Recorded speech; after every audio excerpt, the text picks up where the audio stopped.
Good morning, good evening, everyone. Very warm welcome to all of you.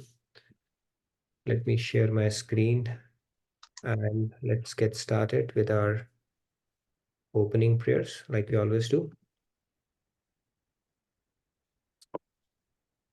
Gurur Brahma, Gurur Vishnu, Guru Devo Maheshwaraha, Guru Sakshat Parabrahma, Tasmai Shri Guruve Namaha.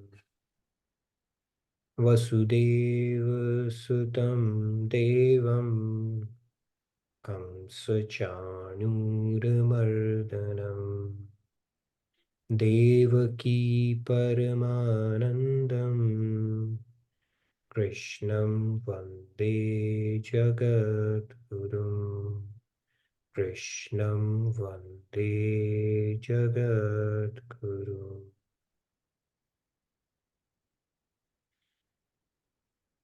Radhe Radhe, good morning, good evening to all of you. A very warm welcome. So let's get started with today's session. Give me a sec. We'll start with our soul soup segment like we always do. Sec.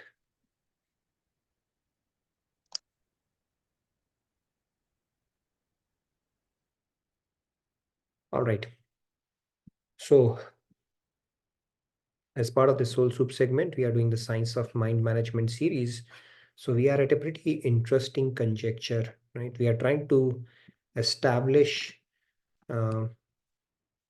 what are we trying to establish? We are trying to establish the link. Give me a sec. Why do I? Okay, I'll have to stop share for a second.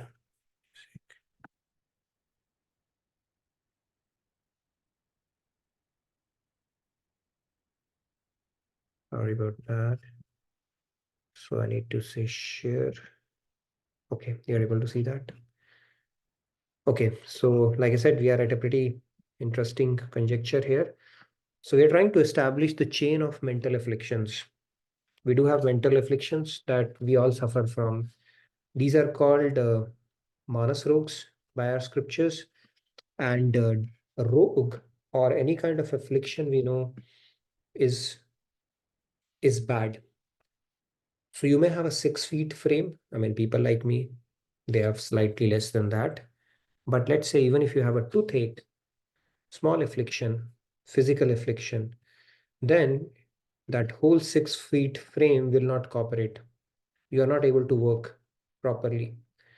And even a headache can spoil our day and can incapacitate us in a lot of ways. That is how bad physical afflictions are. But we undermine the the negative consequences of these mental afflictions that we are dealing with on a day-to-day basis. So let's start with that. We'll try to complete the chain today. We started with this whole chain. So what is this chain? We spoke about greed and anger. These are the mental afflictions. Now, greed and anger, they stem from something, right? Desire breeds both greed and anger. Desire is the mother of both greed and anger. Why? Because greed is the fulfilled desire. When the desire is fulfilled, it results in greed. Nobody has become happy by satiating their desire, is what our scriptures tell us. You cannot. The way to happiness is not by satiating your desire, it will result in greed. And anger is obstructed desire. Okay, so this is how it works. Then the next link in this chain is, where is the desire coming from? We said that it is coming from attachment. Okay, desire might seem innocuous, but then it is coming in from attachment. Then one would question, where is attachment coming from? Now, attachment comes from repetitive thinking. And you repeatedly think about something, you want something, and you keep on repeating that thought pattern, the certain neural networks, they are formed in our mind, which result in attachment, which in turn result in desire, and then anger and greed. Then you would say, where is the repetitive thinking coming from?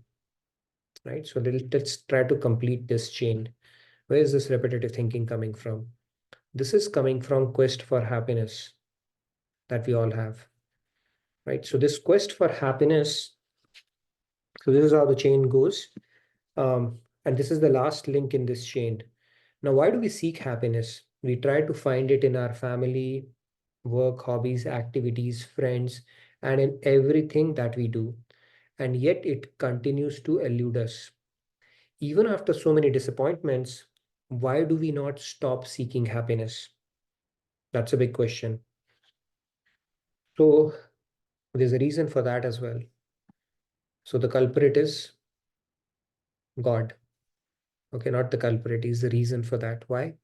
Because our scriptures say that Anando Brahmeti Vejanat.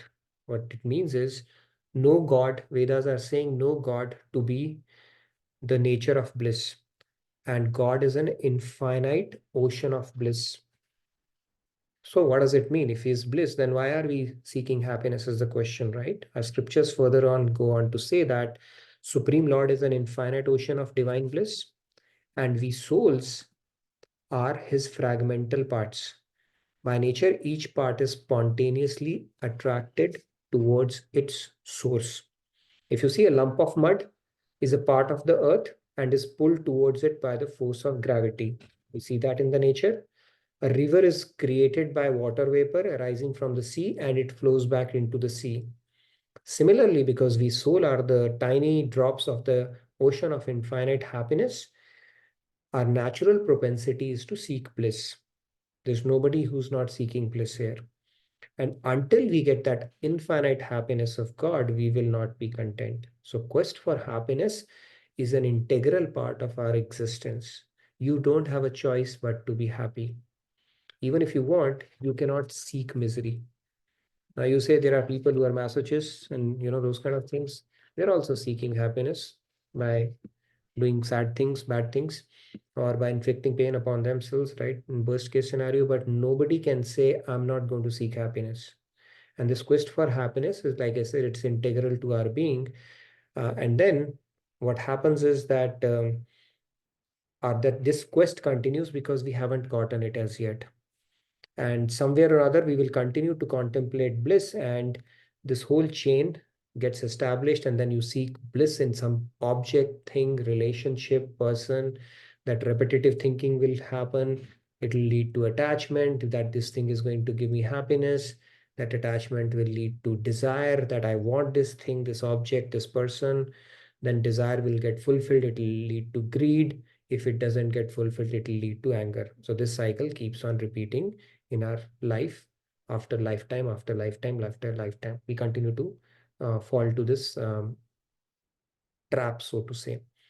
Now, we have understood that, to seek bliss is our inherent nature. We cannot change it. There's absolutely no way we can change it. Then how can we rise above these mental afflictions? It's like we are consigned to this fate of falling into this trap and this cycle, and there's absolutely nothing we can do about it. The bad news is we are stuck in this cycle. The good news is that to solve this equation is pretty simple as per the scriptures. Okay, easier said than done. How we will talk about, we'll continue to talk about it in subsequent sessions. Okay, because these anger, greed, and all that stuff is fine, but we can actually channelize it to our advantage. And how we can do that is something we will continue to build upon this topic. Okay, so with that said, let's move on to our shloka. Continue on the discussion where we left yesterday. We are talking about the four friends that we need, or four faculties that we have that we need on this path to continue to progress spiritually. So we'll continue on that discussion. I'm going to recite the shloka and then we'll take three hands around it. Tad buddhyastad atmanas tannishtha tat parayanah गच्छन्त्य पुनरावृत्तिम् ज्ञाननिर्धूतकल्मषाः. Riya ji, Radhe Radhe. Riya ji, Radhe Radhe.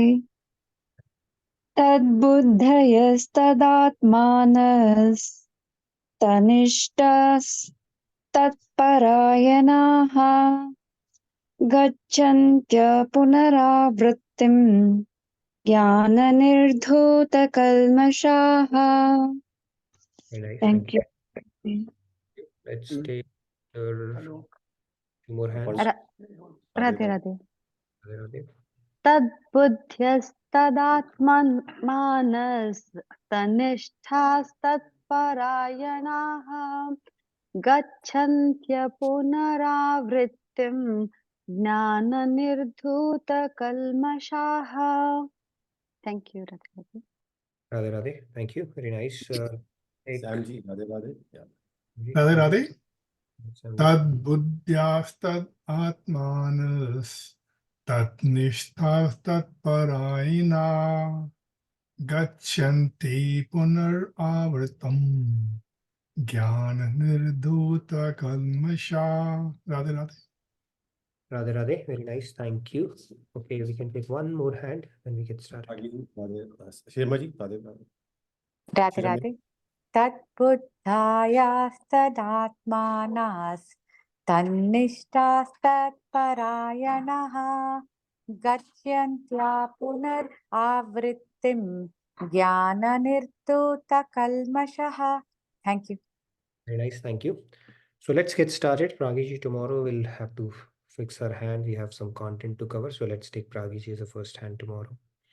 So in this shloka, Lord Krishna is saying those whose intellect is fixed in God, who are completely absorbed in God with firm faith in Him as the supreme goal, such persons quickly reach the state from which there is no return, their sins having been dispelled by the light of knowledge. So yesterday we spoke about, these are the 4 faculties that we need to divert towards God, right? Channelizing or channeling these faculties. The first one is intellect that we spoke about yesterday. We'll do a brief recap on that. Tadbuddhya means the intellect is directed towards God. Atmana means the mind, the heart, mind, and intellect is solely absorbed in God. That is needed as well. And nishtha, our firm faith is needed.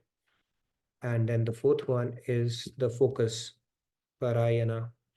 The focus is needed. Object of focus needs to be God. The goal needs to be God as well. These are the 4.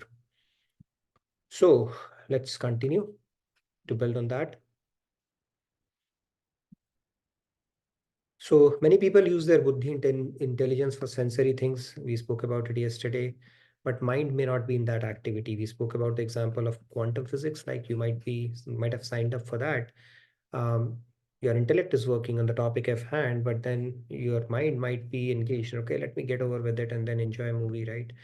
So mind is not completely there. I mean, heart is still not there. You do that, but with a very limited focus that, okay, I need to get some good grades, or it is important, but your heart is somewhere else, the true enjoyment that it derives, right? So this kind of scenario can arise. And what our scriptures said that you need to have your intellect and mind both. Your heart has to follow that as well, what your intellect is telling. Otherwise, you would still not progress at a pace which is needed. Not needed, but you'll probably continue to crawl along the way, because your mind has to support your intellect on this journey as well. That's a key message here. So let's look at a concept here. What do you see here? You see a monkey, right? We know how monkeys are. So you see a monkey which is very naughty. Usually monkeys are restless as well, and they jump from here and there. They need to vent out their energy. So let's say you make this monkey drink intoxicate. Okay, it's not an ordinary drink. It's the drink that we've been talking about, that we can fall and we can get into an addiction with, right? The one with the foul smell we spoke about, which is obnoxious, but we somehow acquire that taste. So you make this monkey drink, whatever you may want to call it, okay, vodka, tequila, or whatever the case may be. So you can imagine what will happen to this monkey. But the story doesn't end. Let's thicken the plot. So let's bring in a scorpion which will bite its tail also. Okay, so this intoxicated monkey already is restless, and then you make the monkey drink and then have the monkey bitten by a scorpion on its tail. Okay, so you can imagine how monkey would be after this one. Okay, I can't show it through animation and all, but you can imagine it. Okay, you can visualize it. So what comes out of it, right? Whatever that state, inebriated state, I hope I'm pronouncing it well, and getting stung by a scorpion in that state, whatever that state is, okay, that is the state of, okay, this person which continues to fly. What is this? Our mind. Okay, so this is how our mind is.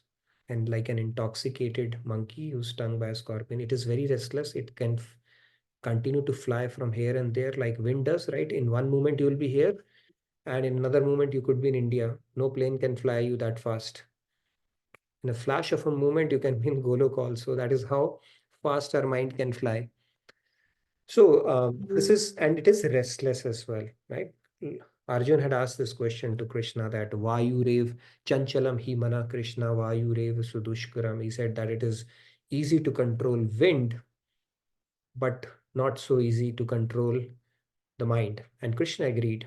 He said, yes, asanchya hi mahabhavo mana durnigraham chalam. He said durnigraham. It is difficult, but he did not say anigraham, that it is impossible. But nevertheless, this is our mind. So you see this wrestler, like a mind, it just needs to fly from one thing to another, to here and there and everywhere, and it's completely intoxicated with this world right now. And all the agendas that it keeps on creating every day. This thing, that thing, and all that stuff, right? However, here's another wrestler that we have, which is an intellect. Okay. As you see, in comparison to mind, it is a little small right now. And this intellect, what is happening right now, there's a battle that ensues between these two. This is a intellect versus mind. Typically, mind gets its ways. Although intellect is the sanctioning authority, but mind gets its way around it. It is able to negotiate, convince, justify intellect, and carry on with what it wants to do. However, this wrestler is supposed to overpower our mind over time. Okay. So the desired state is, this mind starts becoming a little weaker, and this intellect has to be armed. And finally, both have to become friends, where this mind cooperates with the intellect in conjunction, in line with the knowledge, the higher knowledge of the scriptures.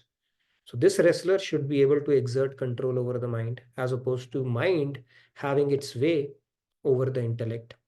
And what this shloka is telling, that both have to be channelized in this direction, and that can only happen when your mind learns to obey or listen to intellect, because that is how the hierarchy is supposed to be. It is supposed to be the boss. When employee starts dictating the boss, let's imagine in every company, every employee, the way they have it, you think the company can be run properly? They cannot be, right? The boss, there's a reason why the hierarchy is established. And then if every person would have their own way, too many cooks can spoil the broth, right? That's not how you can run it. So this hierarchy is right now a little distorted. That needs to be corrected. And we arm our intellect with right knowledge, then it is able to exert its dominion, which is claiming its constitutional right or position or authority over the mind itself. Okay, so over time, it has not only to become powerful over this mind, tame it, but befriend it. Right? Mind is a good, as I said, right? Our mind is a good slave, but a bad master. So right now it is our master, and through our power of intellect, which is also called Buddhi Yoga, we need to befriend it. And that is why we are doing this Soul Soup series as well of mind management, where we are arming our intellect and trying to tame this mind, restless mind, which is equated to this inebriated, intoxicated monkey who's stung with a scorpion. That is the state our mind is in. Right? If agar man ki sunoge, to man ki ban jaoge. Okay. So anyways, monkey. Now let's move on. Now consider, why do we need faith? Right? Heart has to be there. Now third friend, we are going to introduce the faith part of it. Nishtha, faith. So even if mind and intellect both are focused on something, we may still not have faith in the activity. Let's look at it through some examples. So let's say there's a person, Ram, who's very sick, goes to an allopathy doctor, tests, and allopathy says, I cannot do anything about this problem at all. However, as the luck would have it, he has a good friend, Mohan, who's a homeopathy doctor. So he takes opinion from him as well. And this guy does his own tests and reports and stuff like that. And he's trying to find the best combination of homeopathic medicine for him. Right? The homeopathic medicines are there. So now this friend of him, of course, in his heart, he's trying to, he really wants to get his, friend cured. And Ram is also focused on understanding the complicated treatment because he's not feeling well for his health. And his heart is also fully engaged in it because he dearly wants to get well soon. So his intellect is there. He understands he's suffering from a disease, and his heart is also there because he wants to get well, right? So heart and intellect both are there, which is what the first two friends we spoke about, right? Intellect and mind both are there. Mind and heart we are using synonymously because mind means where we are talking about antakaran here, where your heart is, right? So now, however, this Ram is a bit skeptical about allopathy, the homeopathy over allopathy, because he has always been a big fan of allopathy. And he's not fully convinced homeopathy will work. And he has very less faith in Mohan's treatment. So although he's going through that, but that faith part is missing in the medicine. So if you think about it, both are focused on the treatment. The only thing the missing in this equation is although intellect, mind, heart, everything is engaged in that activity, but the faith aspect is missing. And this can happen in spiritual circle also. We may try to fix the mind and intelligence around a particular activity, but we do not have that faith as yet. How we can see that? One of the symptoms is, see, when we are doing sadhana or bhakti or kirtan, do we understand the potency? Do we really value the potency of kirtan? Or when we are reciting God's name, we say Radhe, Radhe, Radhe, Radhe, right, from our throat and all.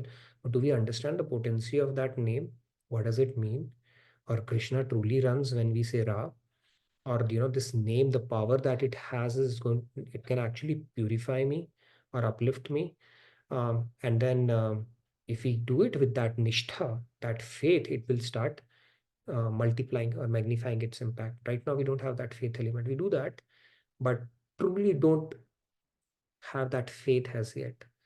Right? When you think, oh my God, I am reciting a name which even God recites, right? When you say Radhe Radhe, or you say Ram Ram, or any God's name, and God has said that, scriptures tell us that God's name is bigger than God himself because he has put all of his powers in it. And we can call God on demand if we really do it with a lot of faith and heart. So that faith aspect is not as strong as yet, right? Faith also has different levels. So nishtha is the one where you have firm faith around it. Every time, if you can do that, it will really accelerate and fast track our journey in that case.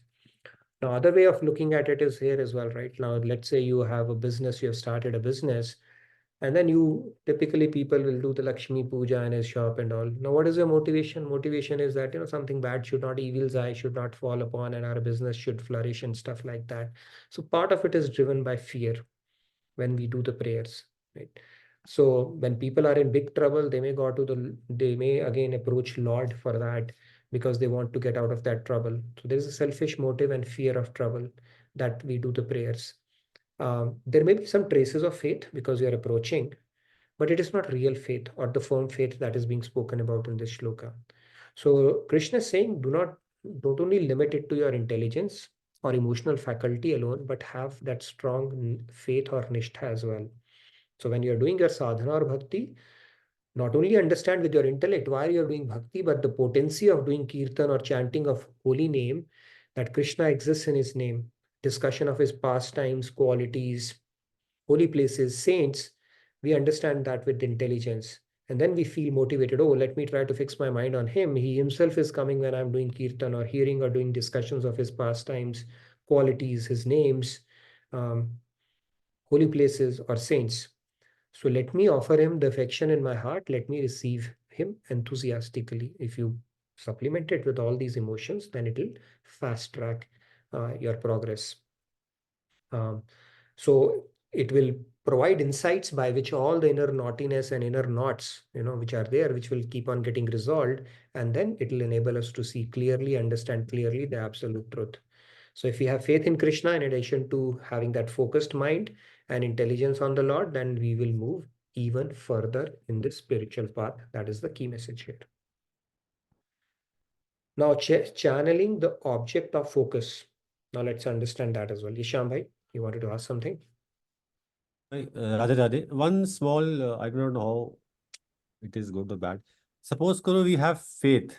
Faith is there complete at most, but focus नहीं है. तो भी, or we have to have all three things to be there. Now, Suppose full faith, the but focus not. on the goal.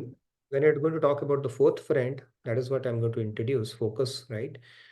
It is basically the focus on the ultimate thing. What is your end goal around that particular practice? That focus we are talking. The focus when you're talking about is what? Distraction you're talking about, Shambhai, that I'm not able to No, focus on the nothing. Just the faith. I'm saying I have full faith, Okay. but is it necessary that we also focus there, or it is not necessary? focus If we is have focus is needed, right? See, it's like this.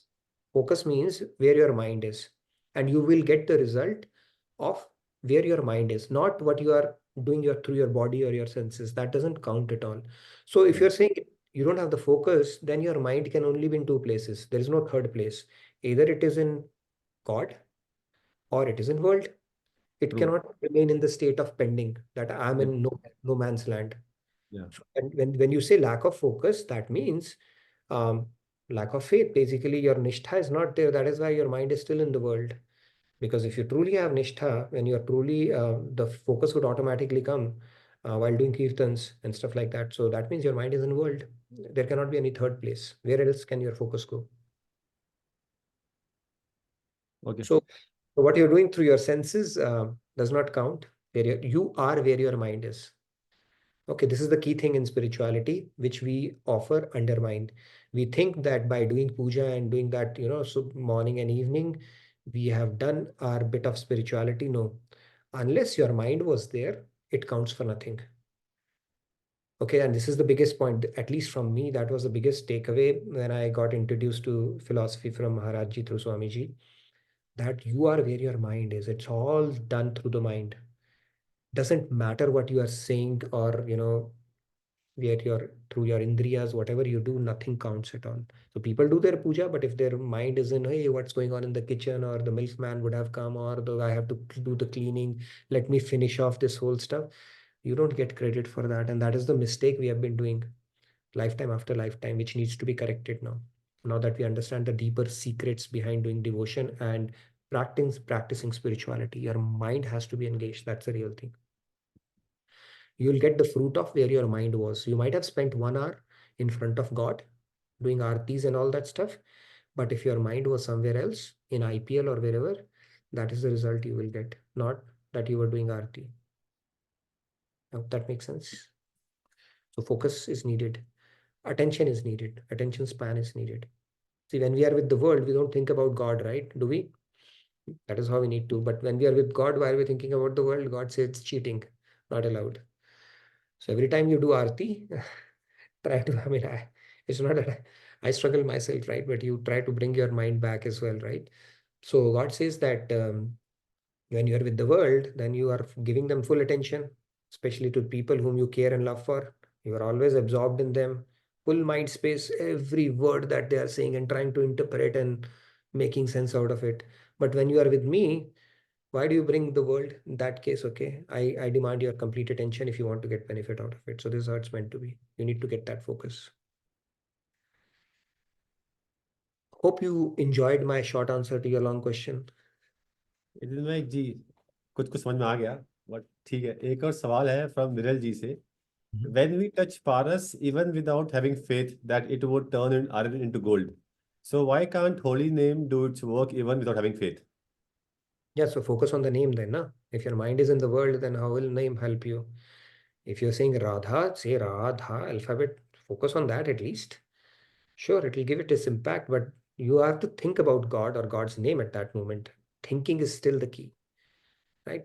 So this is how it works. It's a pretty philosophical and a good question. You can ask Swamiji as well in SMX. Okay, I must recommend you to ask that question. But as I understand from this philosophy, you still have to focus on your sentiment should be for God. Wherever you're saying, if you are doing that name with a sentiment that I am reciting God's name, you'll get the effect. But if you're saying, and God's name and your sentiment is thinking about the world, and then I think that will not work, is how I've understood the He's philosophy. saying when we touch paras, even without having faith, it will turn into gold, anything. So why can't the holy name have the same effect? But that Bina, paras, you're undermining you're not even thinking about paras there. I get that. It's not a direct mapping there. yeah, This particular case, you at least have to believe that is paras. Then it'll happen. The mind aspect is the key in the path of spirituality. Okay. If your that's mind is engaged, see, when the paras example is more relevant, when you say whether you hit paras by accident, by anger, by love, however you do that, it'll turn it to gold. So yes, if you bring God into your mind, regardless of whatever that sentiment is, you'll get the same result. But it is recommended that for ordinary souls like us, um, loving devotion should be the sentiment, not some kind of an anger or resentment like Kans or Ravan had, although they got the same result. But those people can do because they were Mahapurush already. But I get your question. It's not a straightforward answer. Ask Swamiji on SMX and please let me know the answer around it as well. My understanding is you still have to at least focus on the name or at least have the sentiment. This is God's name. That's something special I'm doing. Okay, it's not like some ordinary name that I'm talking. You need to have at least the sentiment or the focus on the name, maybe the alphabet only to derive some benefit out of it. But if you're doing that mechanically and thinking about the world, little understanding says you'll not get the benefit out of it. But please do ask that question. Let me know the answer as well. Ji, Okay, thank you let's so much. continue and then we'll get back to the other question. Yes, Tanmay ji, you wanted to add something real quick? Tanmay ji? Yes, Radhe Radhe. So, Nitin ji, if everything is in place, but while doing our sadhana, even I am feeling like the presence of God through some logics, let's say, but the impatience is not going, and we know that the kami is in me, but I'm not able to deal with the impatience. It is leading to frustration. So, how do we deal with that? Is leading to impatience, which is leading to frustration. Impatience with what you want to see God. That impatience is impatience. Yes. In all this process, I'm Yeah, not so able in that, to see, overcome we this have to impatience. we have to revise our Tattva Gyan in that case because Okay. in this case we got to be patient. We cannot put a gun on God's head and say, "Hey, Yes. darshan," otherwise you know what's going to happen.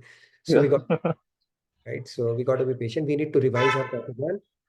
And the impatience Okay. also breeds from selfish, right? It's like, okay, Yes, God, selfishness is here. Yes. we need to revise I'm our not able to. Tattva Gyan and neutralize that emotion is the best way forward. Thank you for asking that. Okay. Thank you so much. Samiran, you wanted to say something? Yeah, Radhe Radhe. Regarding Shamji's question, Maharaj ji used to he advises us to before chanting God's name, we can do Roop Dhyan and make him sit in front of us and have a physical presence felt, so that eventually the mind will like the focus part will be taken care of, intensifying the presence with him. Yeah, True. thank you. There are techniques. Yeah, thank you for bringing about that. How do we focus on their root? I mean, Swamiji advises people like me who go into samadhi very quickly. The moment they close their eyes, there is advice to keep it half open and keep looking at the picture so that you know that you don't go into samadhi quickly. Samadhi is sleep, by the way, don't take it literally. So yeah, different things, anything that works for you to keep your attention and keep the root dhyan practice going. So we should go with that. Yes, Rahul? Yeah, Radhe Radhe. There is a question from Ganpriya ji.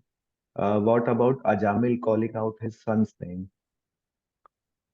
Right. So it's an interesting question. Ajamil calling son's name. So yeah, there was Maharaji has given a lecture. Maybe I can try to find and share it with you. That was his previous, lot of devotion he had done in his previous life, and God gave him a drishtant. He did not become God realized. So he just got a drishtant that just by reciting his name, without even thinking about God, Vishnu Doots came and they said, Yamaraj Doots, just move aside, right? Then he had to practice devotion. It's not that he got Golok or Vaikunt just by doing that. After that, he corrected his ways and finally focused on God and attained salvation, or rather Vaikunt or whichever way to. So God gave him Drishtant as a fruit of his previous sadhana. Not that accidentally he called out the name of his son and he got Vaikunt or Golok. Did not work like that. That Dishtant was given to him because of his previous piety. God said, all right, let me do that. But that did not mean that he did not have to do devotion afterwards and he just got it in free run, right? That's why people usually in older times and even now they keep their sons and daughters' name on God's name, so that however, maybe at the last time during the time of their departing this world, if they recite their name, they'll get God's abode, but doesn't work like that. You have to be thinking about God and should have done that practice deeply to get that. There are no shortcuts to God realization, basically. So Ajamil's, I'm glad you brought that up. So I'll try to find that lecture where he explains. It's not that he called his name and immediately got that. He did practice devotion afterwards because he understood how this works, and probably God did that to him because of his past piety that he had acquired, or meritorious deeds or punyas that he had, just to give him a drishtant and put him back on track. So hopefully he can do that with us as well. But this is how it was. Yeah, Jyotiji is going to fine tune this story for me. Yes, Jyotiji, please go ahead. Sorry, Nitin ji, Radhe Radhe. I could not resist answering Shyamji's question. Krishna Bhagwan says to Arjun that I will give material benefits, or even without me, the devatas can give material benefits. But bhakti is so far above everything else. So for the example that Parasmani you touch without even contemplating on anything, you get the material benefits, shows the fact that bhakti is even more valuable than Parasmani and the material goods that can come from it. So the intention is that we need to keep our bhakti in God and get away from bhakti and mukti. And the whole aspect is that Sankri Gali उसमें एक ही रह सकता है. And that aspect is why we have to do nishkam, focused only on Bhagwan Ji. And for that matter, Ratnakar did Mara and became Valmiki Ji and became and ended up writing Ramayana. Yes. So however we recite Bhagwan Ji's name, do it, and ultimately we will get benefits better than Parasmani. Radhe Radhe. Thank you, Yotiji. Thanks for your insights. And yes, and Valmiki's example also, I'm glad you brought it up. It was not just the Mara aspect of it. The fact that Valmiki got, that enlightenment was because he was surrendered to his Guru's word. He did not ask, okay, for how long I need to sit? What if you don't come? He simply followed his Guru's word, and his name was Valmiki because termites ate away his body, and he kept on saying that because he was completely Sharanagat to his Guru. And because of that, he got the grace as well, right? So if you become Sharanagat to Guru, nothing else is needed. God says willing to give his grace as well. So great points, great discussion. Now let me get to Kumarji and Tejas, and then I can get to the last point of focus. It's a very important point because that is where we make mistakes, and we keep on repeatedly making mistakes as well. So we'll have a bit of a discussion on that as well, but let's take a couple of quick. Tejas, go ahead, and then Kumarji. Tejas, yes, go ahead. Okay, Radhe Radhe. So my question is, even on the battlefield, when Arjuna asked Lord Krishna, "Can you show me your Vishwarupam?"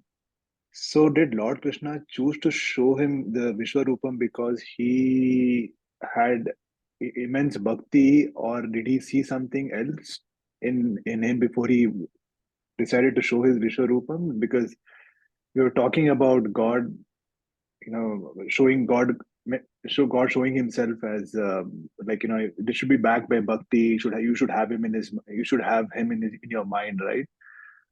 Or is it just purely because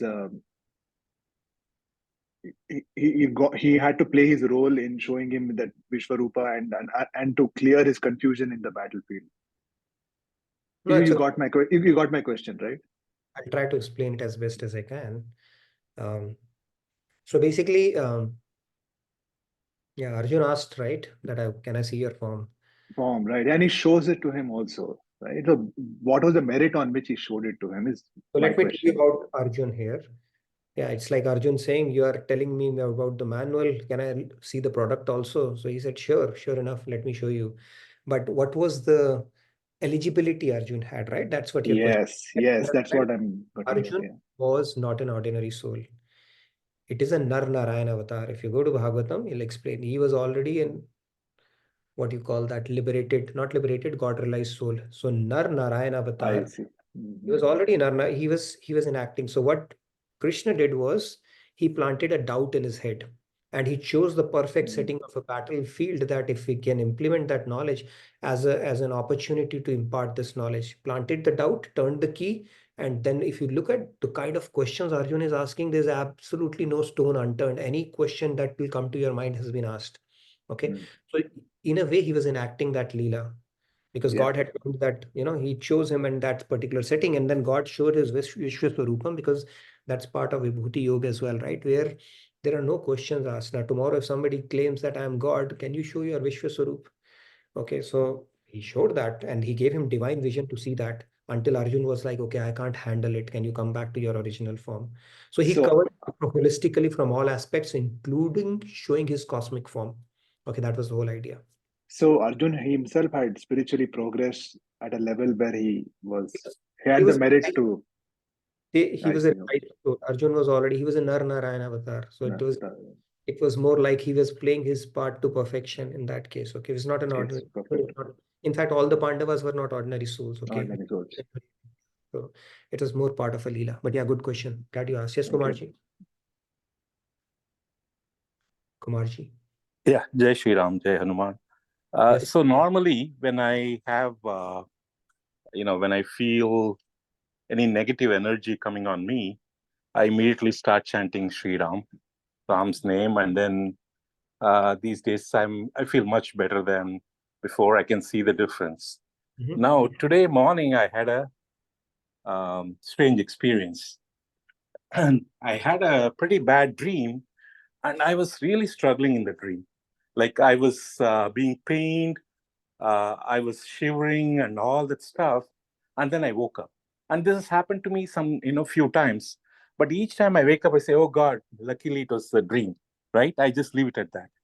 Today I contemplated something. When I was going through that, I could not chant Ram's name. Why is that? That was something I contemplated. And then, of course, I had to start work. So I forgot all about it. But I don't know whether it's just overthinking or whether, even to come in dreams, it has to, you just need to purify yourself further. See, sometimes when the physical element is there, right? I mean, I don't know, was it because of your shivering or your body was not cooperating? No. I was shivering in the dream. I was not shivering, actually. Oh, you forgot. I was just shivering in the dream, not being able to do any action. Like, sometimes you freeze, Okay. right? Because of a bad situation, you're freezing, you're like scared and all that stuff, and you're not able to do anything. And usually when I have that in my normal life, in my not in the dream state, I immediately start chanting Ram's name. But I could not do that in the dream. So, and usually I don't contemplate it, right? This time I just contemplate because I had some time. And then I said, you know what, probably I'm just overthinking. Okay, yeah. If you basically are able to decipher why it happened, do share it with us as well. Maybe God tells you that it's not easy to remember him unless you have practiced it to an extent that it becomes part of your DNA and part of your breath, right? So maybe it's saying, okay, we need to put in more effort because it's not easy to remember God when we need it most, right? So maybe that's the reason. Let's hear from a couple of other Thank you, hands. Jai Shri Ram. Radhe Radhe. Yes, Monica ji, wanted to add, and then Keshav ji. Radhe Radhe. Kumarji, thank you for bringing that up because that tells me something. I mean, for contemplation part, right? I also saw a dream. Actually, I watched the Article 370 movie, and that movie was actually playing in my head last night, where me and Komal were part of the operation. And then we got trapped and we were out of our ammunition. But then when we figured out that there's no, escaping from here, we both decided that let's start chanting Radha, Radha, Radha, Radha, Radha. That happened in the dream. So when Kumarji said this, I was like, maybe this is an achievement, and this could also happen because the last thing that I remember is Radha chanting when I sleep, and the moment I get up, it starts with that, and it has been a practice. And then I also heard Maharajji's one of the very short video wherein he says that if you chant a name, any form of God's name, before sleeping, when you get up, you will continue doing that, because your sleep cycle is also takes account of that. So even your sleep is counted as if you have been chanting. That time is also have counts as that you have been chanting.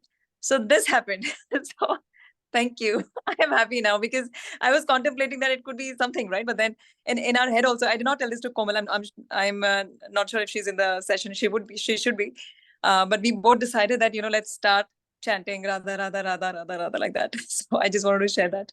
Radhe Radhe. Were you in the small car or the bus? Okay, in the movie. Anyways, that's a separate conversation. But I think the good point that you brought in was when we spoke about 2.47 Karam Yoga, that when we are talking about, and we said it is something that is to be practiced 24/7. I'm glad you brought in that point. If you go to sleep contemplating about God, right, or having them in your thought, and the first thought that comes to your mind when you wake up is again God, then your sleep also gets counted as, something that you have devoted time. But it's not easy to do that, having that last thought, and then that sandhi avastha is pretty powerful, right? So if you can take it to that sandhi avastha, means you're just on the tipping point of falling asleep. I mean, do you know what time did you fall asleep last night? You won't know that, because if you know, you were not asleep, right? So, but if you can actually have that thought before going to sleep, and the first thought you wake it up, then you have counted your sleep towards devoted to God as well. It's a very powerful practice if we can perfect it. So, but yeah, glad you brought up that point. Thank you for sharing that. Yes, Keshavji. So last point, I think we are going to discuss it tomorrow. It will not be able to do justice on the focus aspect of it. Tomorrow, I can take 30 minutes plus something more that I wanted to share, because we have a cash up segment as well tomorrow, spiritual cash up segment. So I'm not going to take up the last one today. Any more things we can continue, because we have a hard stop at 10 as well. Yes, Keshavji, please go ahead. And then I see a couple of other in hands. The mean time विरल जी का एक सवाल है जो अभी तक answer नहीं हुआ है। वो कह रहे हैं सेम क्वेश्चन रिगार्डिंग पारस मणि। इनका क्वेश्चन है, whose question is? विरल जी का, when we touch paras even without having faith that it would turn iron to gold, so why can't holy name do its work even without having faith? I told him to ask himself, but I guess he's feeling offended. So I said you can come forward. So But whose I this question? Viral ji, Viral S. Oh, Viral ji. I No, guess he's feeling offended, so I'm sorry for that. I'll try to get that answer for you. Okay, I'll myself ask Swamiji once more and give Yeah. you exactly what he told me. Okay, if you cannot ask him directly for some reason, if you're not part of SMX, although I'll encourage you to be part of that. It's a good forum for you to get your questions answered and meet him on a monthly basis over a Zoom call. And he answers so many questions, and even otherwise, so many people ask questions on that forum. You can get immensely benefited from that. So if you cannot, for some reason, check it out. Swami Mukundanand exclusive. It's pretty at a nominal fees. You can do it for an annual membership you can get. But if you think you cannot ask that question, I'll ask him. I've explained you to the best of my understanding. But I'll get you another answer from Swamiji and let you know what he exactly talks about. That I got your question. It's other way around. I asked him to come forward and ask himself directly, but he said that he was feeling offended. Ki, why can't I ask on his behalf? So he was a bit offended. So that's on my part. I could not answer him. No, you don't have to feel offended. I'll Yeah. ask on, so no worries whatsoever. Thank Okay, you so much. let's hear from Keshavji and Keshav ji, Radhe Radhe. Radhe Radhe. Radhe Radhe. 2-3 questions have come up today. I'm not there to answer all the questions. I don't know. I'm a student myself. But when Krishna Bhagavan has said, Arjuna told to Krishna Bhagavan, Karpanya dosho pahat sabhava prichami tvam dharma cheta yas shreyasan nishchitam bruhi tanme shishyaste aham shadimam tvam parpannam. First, we have to become his shishya. True devotee, true student. Then he says, Bhaktya mam bhi janati yaman yaschasmi tatvata tato mam tatvato gyatva vishyate tadantram. Instantaneously you will understand me, know me, and then you will surrender to me. So the question was कि अर्जुन को क्यों विराट रूप दिखाया? Why he showed his that universal form? Because he surrendered to him. That is the key. And then he has added, like when you are doing meditation, मन भटकता है, as we say, न चित्तम समाधातुम न शक्नोषि मयि स्थिरम अभ्यास योगेन ततो माम इच्छाप्तुम Dhananjay. Keep doing practice of meditation without worrying for the results. Results don't come overnight. We have spent millions of lives and we want result in overnight? No way. And like Kumarji said, and Monica ji, said, okay, I think now for Monica is okay, but for Kumarji, maybe time has come to turn from Ramji to Krishnji. Why? Because Valmiki ji said, Maryada Purushottam Ram in Valmiki Ramayana. Then in Tulsi Ramayana, Tulsi Das ji said, Raja Ram. And see what Purushottam Krishna has said about Bhagwan Ram. Shastrayan Rama Aham. Shastar Dhari Ram hu main. That's it.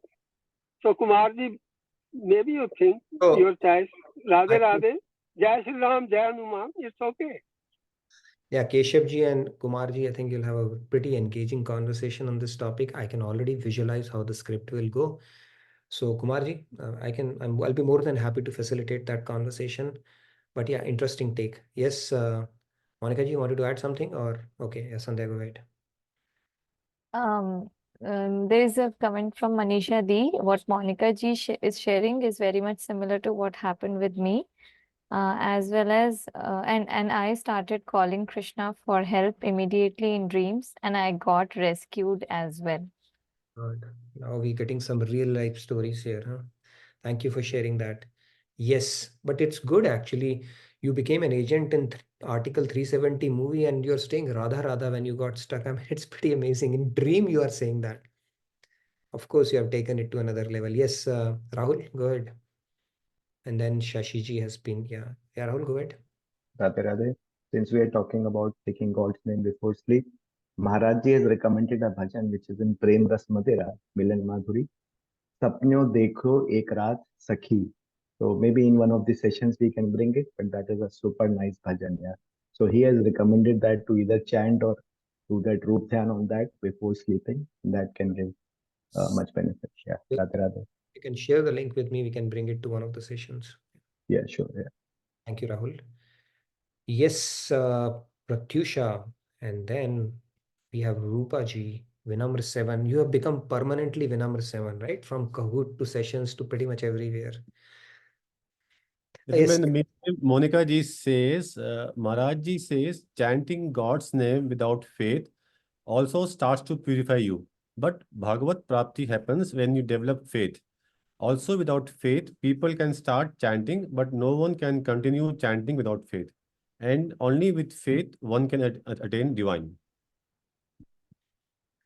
See, when chanting is not so straightforward because it directly suppresses your mind. You see the mind, the big wrestler, right? Your intellect will start getting because it directly kills your mind, and you don't want to let your mind kill because you want to absorb it in the rasas that you're getting in the material world.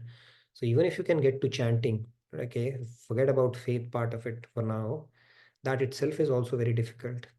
No, but I'll ask that question directly to Swamiji, like the Paras money. I got the theory part of it, the analogy that or the parallels you are trying to draw between these two, and I'll get you an exact answer on that. Okay, I just told you how I interpret, what I have learned or understood, but I'll try to get that answer for you, Anandji. Okay, Pratyusha, how much time? Okay, we have 6 minutes, so we can take the remaining.